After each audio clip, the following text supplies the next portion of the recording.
We wish to put it on the record that the president has not conducted himself as a constitutionalist. Zimbabweans should not be deceived. CAB3 is a personal and political project of a cabal. Its a passage serves narrow individual interests, not the national interest. No subscribe or like on the bell icon.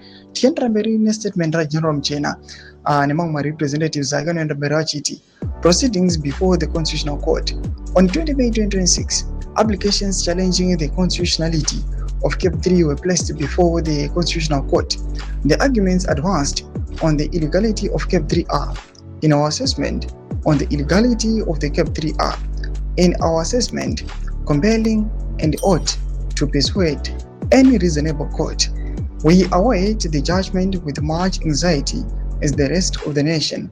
Further, we are informed that applications with the members of Parliament are the respondents have been filed by voters within their respective constituencies against the proposed amendments.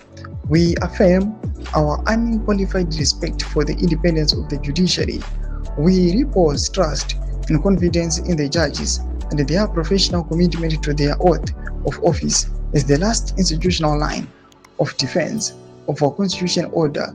We call upon them to discharge their duty without fear or favor. Doma developments are kubuda pangwa ino ayo mtambo wa chuka ropa.